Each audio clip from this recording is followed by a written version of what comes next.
ఆంధ్రప్రదేశ్ రవాణా క్రీడలు యువజన సర్వీసుల శాఖ మంత్రిగా బాధ్యతలు చేపట్టారు మండిపల్లి రాంప్రసాద్ రెడ్డి. సచివాలయానికి కుటుంబ సమేతంగా వచ్చిన ఆయనకు వేద పండితులు పూర్ణ కుంభంతో ఘన స్వాగతం పలికారు. ప్రకాశం జిల్లా దర్శిలో 18.51 కోట్ల రూపాయల అంచనా వ్యయంతో డ్రైవింగ్ శిక్షణ రీసెర్చ్ సంస్థను ఏర్పాటు చేసే ఫైలుపై మంత్రి తొలి సంతకం చేశారు. ఎన్నికల మేనిఫెస్టోలో ఇచ్చిన హామీ మేరకు రాష్ట్రంలోని మహిళలందరికీ ఆర్టీసీ బస్సుల్లో ఉచిత రవాణా సౌకర్యాన్ని త్వరలోనే కల్పించనున్నట్లుగా తెలిపారు.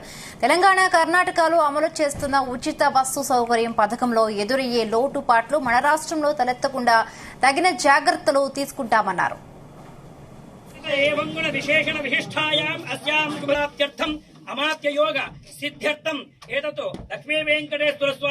ఆంధ్రప్రదేశ్ సచివాలయంలో నేను రవాణా, క్రీడా అలాగే యువజన సర్వీసుల మంత్రిగా బాధ్యత తీసుకోవడం చాలా సంతోషంగా ఉంది.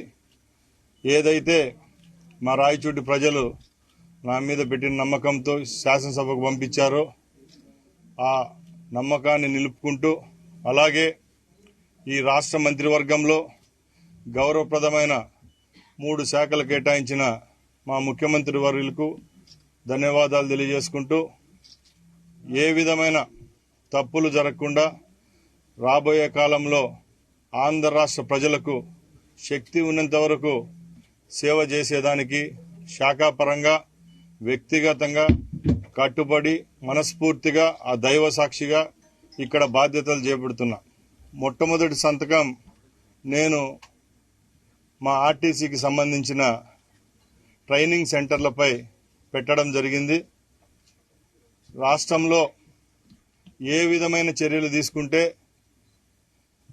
భద్రతాపరమైన, యాక్సిడెంట్ల పరమైన ఏ విధమైన కార్యక్రమాలు చేపట్టినా రాష్ట్ర ప్రజలకు మంచి చేకూరే విధంగా ప్రమాదాల నివారణకు, అలాగే రేపు రాబోయే కాలంలో ఆంధ్రప్రదేశ్ ప్రభుత్వం ప్రవేశపెట్టిన మహిళామూర్తులకు ఉచిత బస్సు సౌకర్యాన్ని కల్పించే విధంగా మేము ఈరోజు ఈ బాధ్యత తీసుకోవడం జరిగింది. తప్పకుండా మా ప్రభుత్వం హామీ ఇచ్చిన విధంగా ఆంధ్ర రాష్ట్రంలో మహిళామూర్తులందరికీ రాబోయే 5 సంవత్సరాలు ఆర్టీసీలో ప్రయాణం ఫ్రీగా ఇచ్చే విధంగా మేము చర్యలు తీసుకుంటాం. అలాగే ఈ రాష్ట్రంలో స్పోర్ట్స్ పరంగా ఎందరో పేదవాళ్ళు ఉన్నారు. ఆ కుటుంబాలందరికీ